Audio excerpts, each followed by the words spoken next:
Salut, on se retrouve aujourd'hui dans une nouvelle vidéo que j'avais mais trop hâte de faire. De base je voulais la tourner avant le vlog de Demon Slayer, d'ailleurs si vous ne l'avez pas vu je vous le mets dans le petit et également en barre d'infos. Parce que lire 23 tomes en 3 jours, c'est du sport. Mais on n'est pas là pour parler de Demon Slayer aujourd'hui, on est là pour parler de Naruto. Et pourquoi, why, comment est venue l'idée de cette vidéo? En fait, justement, j'étais en train de repenser à Naruto quand j'étais en train de dormir. Ne me demandez pas pourquoi, j'ai souvent des idées en allant me coucher. Et du coup, je repensais à Naruto, j'ai également repensé au Seigneur des Anneaux, tout, etc., etc. Et en fait, ça m'arrive de vouloir me dire que, quand je commence quelque chose, que ce soit un livre, une série, un animé, etc., de me dire qu'en fait, j'aimerais bien savoir un peu de quoi parle ce que je vais voir, quoi. Genre, j'ai pas envie de me lancer un peu dans l'inconnu, même si par moments je le fais. Mais je me dis, est-ce que du coup, si j'avais su avant ce qui allait se passer, est-ce que j'allais plus aimer, est-ce que j'allais être moins tentée, etc., etc.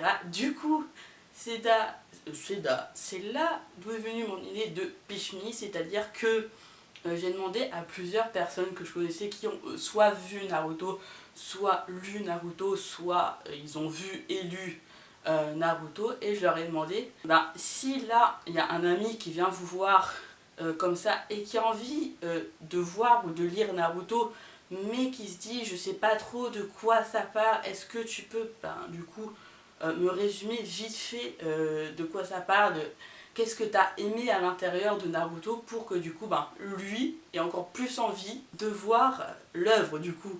Parce que je me suis dit, en fait, si j'avais su avant de quoi ça parlait, peut-être que j'aurais plus apprécié mon visionnage, ou pas, je sais pas du tout. Hein. Genre, je peux pas remonter dans le temps et savoir ce qui allait se passer. Voilà, donc pour le moment, j'ai 5 réponses, du coup là on va faire avec ces 5 réponses. Je ne les ai pas lues, donc en fait, je vais un peu découvrir ce qu'ils m'ont dit à travers leurs réponses. Certains m'ont fait des paragraphes. Bon, ça va, ils m'ont fait un résumé, genre nickel, genre j'ai pas demandé un certain nombre de lignes. D'autres, c'est plus court, mais du coup, on va découvrir ça ensemble et j'ai super hâte de voir ce qu'ils m'ont dit à l'intérieur. Et j'espère que vous, si vous avez ni vu Naruto ni lu Naruto, allez peut-être avoir plus envie de le regarder ou de le lire, je ne sais pas. Vous me direz tout ça du coup à la fin de la vidéo quand on aura lu tout ça ensemble. Bon, j'ai pris mon ordi parce que j'ai tout regroupé au même endroit, j'ai fait plein de copier-coller en priant pour pas que je lise. Je n'ai absolument rien lu, à part peut-être 2-3 trucs, mais vite fait pour être sûr que ça allait passer. Est-ce qu'on commence immédiatement? Oui. Donc on va commencer par le premier, la première réponse que j'ai reçue. D'ailleurs parce que en même temps c'est la première personne à qui j'ai pensé en pensant à cette vidéo. On y va. Voyons voir ce qu'il m'a dit. Oula, je vous jure que c'est les 2 premiers mots, parce que je sais que c'est compliqué d'expliquer Naruto, j'ai l'impression. C'est l'histoire d'un enfant avec le cœur sur la main, absolument d'accord, que son village a appris à mépriser au plus haut point. Ça franchement par rapport à Naruto, c'est tellement triste en vrai.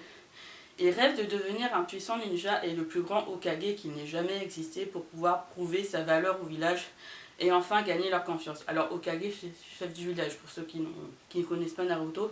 Ça sera une longue journée compliquée, mais il y arrivera parce qu'il descend d'une grande lignée de ninja et de Shinchuriki, ninja hôte de démons à queue. C'est l'enfant de la prophétie. Franchement, en vrai de vrai, c'est quand même assez bien expliqué. Franchement, il n'y a pas trop de choses à dire. Enfin, franchement, la personne ne dit pas trop de choses et elle n'en dévoile pas trop. Mais c'est assez suffisant en vrai de vrai pour expliquer et peut-être donner envie à des personnes en vrai. Peut-être plus vers des enfants de 10-15 ans. Mais en vrai de vrai, pour moi, je trouve que c'est assez suffisant. Genre, je trouve qu'elle en dit assez. En vrai de vrai, peut-être que moi, si on m'avait dit ça, peut-être que je serais allée plus vite dans Naruto. Je ne sais pas. Ensuite, deuxième personne, du coup, cette personne a également demandé du coup à ses élèves de leur dire ouais, par rapport à Naruto, qu'est-ce que vous auriez dit. Du coup, déjà, elle, ce qu'elle dit à ses élèves, c'est je leur dis que c'est une histoire d'amitié et d'aventure dans un univers ninja. Il y a des épreuves, des combats, mais aussi des leçons de vie un peu. C'est vrai qu'il y a des leçons de vie, il y a quelques moralités dans Naruto. Ça, je suis absolument d'accord. Et franchement, oui, il y a des épreuves, oui, il y a des combats.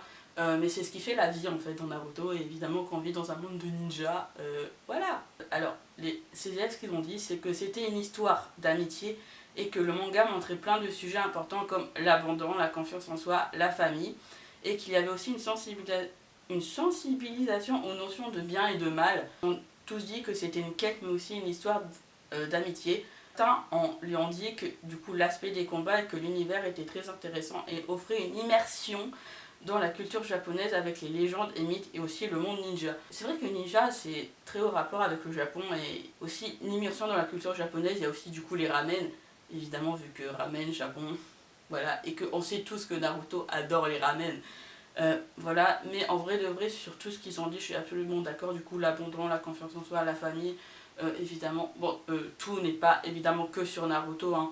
Évidemment il y a plusieurs personnages qui font référence à ces sujets là, mais franchement en vrai de vrai si vous voulez voir un anime du coup avec ces sujets là, évidemment Naruto en fait partie. En vrai bon là il n'y a pas vraiment trop de résumé, mais en vrai de vrai ça peut passer sur un malentendu, ça passe. Et franchement en vrai de vrai si on me dit ouais il y a des notions comme ça, en vrai de vrai je suis complètement d'accord avec ce qu'ils disent. Je dis beaucoup à vrai de vrai, mais voilà, enfin bref.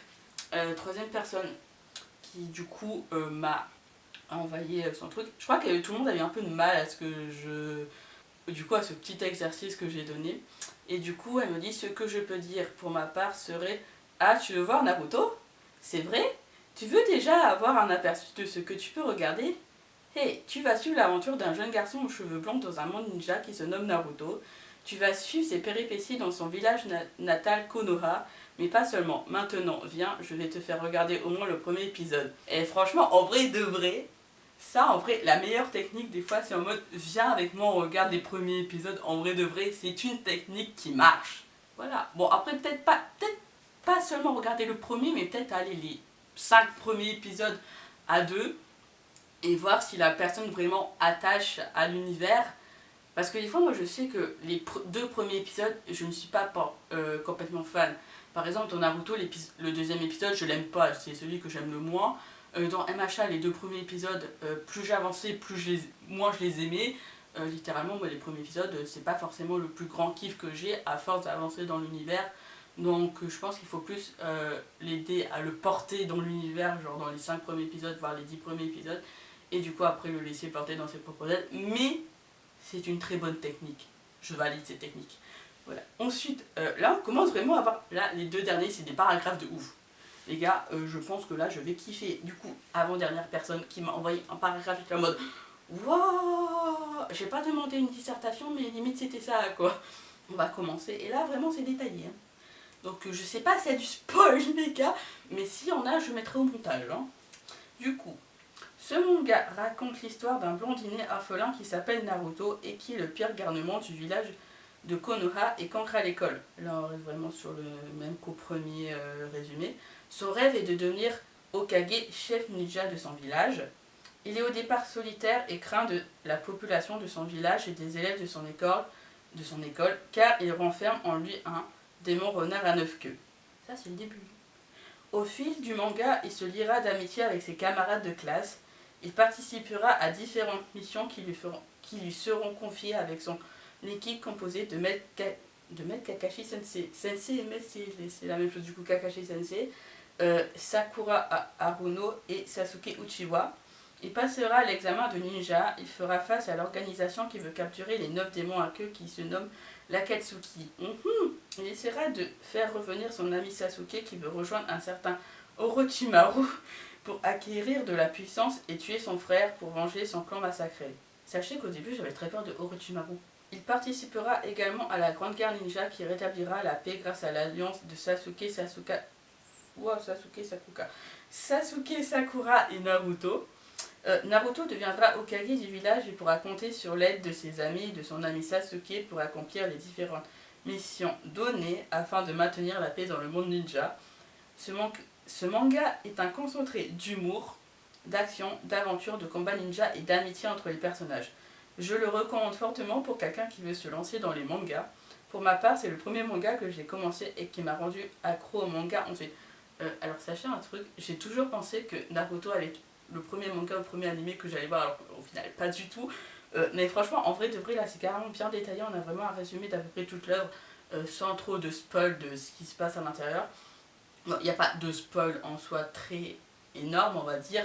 Là, c'est plus des petits spoils comme ça, évidemment, sans grande importance dans l'histoire, parce que, évidemment, on espère que Naruto deviendra Hokage du village. Il le dit dès le départ que c'est son rêve de devenir Hokage et de montrer à tout le monde que, en fait, il peut être aussi bon qu'un Sasuke ou qu'un Kakashi, tu vois. Bon, Kakashi, c'est un peu peut-être trop élevé là pour un enfant de 12 ans, mais voilà. Et les gars, si déjà là, à ce niveau de vidéo, vous n'avez pas envie de voir ou de lire Naruto, franchement, je ne sais plus quoi dire. Les gars, voilà. Enfin bref, là, le dernier résumé, est-ce qu'on y va? Oui. Alors, ok, du coup, je dirais que c'est un animé de ninja qui peut se regarder à tout âge. C'est vrai que ça peut se regarder à tout âge parce que je pense qu'en fait, genre, quand on a 8 ans, en fait, par exemple, quand on a 8 ans, quand on en a 30, on va pas avoir la même perception du coup de Naruto. Enfin, je pense, c'est que mon avis. Quand on est jeune, on peut aimer tout ce qui est bagarre de ninja, animaux légendaires, le renard à 9 queues et tous les bijoux. Quand on est plus âgé, il y a une certaine psychologie derrière avec tous les sensei et leurs méthodes de travail différentes. Mec, mais t'as lu dans mes pensées en fait. Je vais même pas continuer à dire que du coup elle a dit ce que... Voilà, enfin bref, j'aurais dû continuer avant de parler en fait. Du coup je pense. De plus, il y a une certaine mythologie japonaise qui est reprise avec un peu plus de fioriture, je sais pas ce que ça veut dire, mais qui peut intéresser les gens qui aiment l'histoire du pays. Donc oui. Non franchement en vrai de vrai si vous aimez l'histoire de Naruto c'est bien. Hein. Le fait qu'il y ait une compétition entre les écoliers et plus tard entre les villages tout en ayant des points communs et un lien entre eux est aussi hyper sympa. En vrai de vrai oui c'est trop bien. Évidemment. pourquoi je rigole déjà, j'ai lu un peu les bouches, je sais ce qu'elle va dire. Et évidemment, il y a le meilleur personnage animé ever, le bien aimé Kakashi. Je sais pas pourquoi ça m'étonne même pas qu'elle dise ça. Ce qui est la meilleure raison pour regarder Naruto. Évidemment, les gars, regardez Naruto pour Kakashi. Hein. Franchement, là, je suis désolée. La meilleure raison valable, c'est celle-là. Je valide celle-là. Et je rajouterai qu'en plus de l'histoire principale, on découvre au fur et à mesure des histoires des personnages, ce qui amène quelque chose en plus, le passé des sensei et du village de Konoha. Franchement, en vrai de vrai, je valide la raison de regarder Naruto pour Kakashi. J'ai envie de juste m'arrêter sur ça. Alors, ça me fait trop rire. Parce que, évidemment, vu que je connais la personne, franchement, en vrai de vrai, ça devrait même pas m'étonner qu'elle me dise ça, en fait. Parce que, ah là là, j'ai envie, ça me fait trop rire, purée. J'en ai les larmes aux yeux. Littéralement. J'en étais où déjà dans mon explication? Non, franchement, les gars, tout ce qui a été dit, en vrai de vrai, je suis agree, d'accord. Faut pas que je parle anglais parce que du coup, voilà. Mais franchement, tout ce qui a été dit, comme je disais, je suis d'accord. Surtout avec le fait que Kakashi, c'est... Voilà. Personnellement, c'est pas mon personnage préféré, mais en vrai de vrai, Kakashi. Juste Kakashi. Juste pour ça, vous devez regarder Naruto, j'ai envie de dire. Franchement, il y a eu des idées pas mal, genre le fait du coup de regarder au moins les premiers épisodes du coup avec son pote, validé à 100%. C'est une technique qui marche. Bon, il y a 80 qui marche peut-être à 99,9%, il y a des 0,1% qui est en mode non, j'aime pas tellement en fait. Mais vous êtes pratiquement sûr que ça va marcher. Ensuite, je sais pas du coup si moi avec lequel je serais plus allé tenter. Peut-être avec un des deux derniers. Je serais peut-être plus allé tenter vers ça. Si je n'avais pas vu ou lu Naruto avant de vous faire cette vidéo. Mais je valide tout ce que mes potes ont dit. Parce que littéralement, c'est assez bien résumé. Et j'ai l'impression que du coup, ils ont bien compris l'œuvre. Bon, quoique, en fait, je pense qu'ils ont mieux compris que moi. Parce que du coup, moi, je suis un peu un novice en Naruto. Vu que j'ai vu ça, il y a peut-être... J'ai fini ça il y a moins d'un an. Littéralement, les gars. Et eux, ils ont vu ça genre... bon, je vais pas dire il y a 5 ans, mais... voilà, ils ont vu ça avant moi. En vrai, de vrai, c'était grave kiffant de lire tout ça et de découvrir du coup ce qu'ils ont dit. Enfin, parce que ça fait 2 semaines que j'attends de lire ce qu'elles m'ont dit. Et des fois, c'était assez dur, j'avais envie de dire, je me là, non, ne lis pas, attends de tourner la vidéo. Voilà, dites-moi, vous, lequel vous avez le plus aimé dans tous ces résumés-là. Et lequel, pour vous, est le meilleur résumé ever. Pour moi, je ne pourrais pas vraiment décider, même si la dernière personne a dit que du coup, il y avait le meilleur personnage, aka Kakashi Atage, et que ça m'a fait bien rire. Et d'ailleurs, dites-moi aussi, je vous l'avais pas demandé du coup dans la précédente, enfin, je vous avais demandé dans la précédente vidéo avec Demon Slayer, mais je vous l'avais pas demandé du coup avec dans celle de Naruto. Mais du coup, dites-moi en commentaire votre personnage préféré de Naruto. Personnellement, pour moi, c'est Shikamaru, mais chacun son avis. Et sachez que je ne vous jugerai pas. Et oui, j'ai toujours un peu peur de Orochimaru. Voilà. En même temps, sa tête me fait peur. Genre littéralement, j'aimerais pas le croiser dans la vie. Et sinon, selon vous, en vrai de vrai non.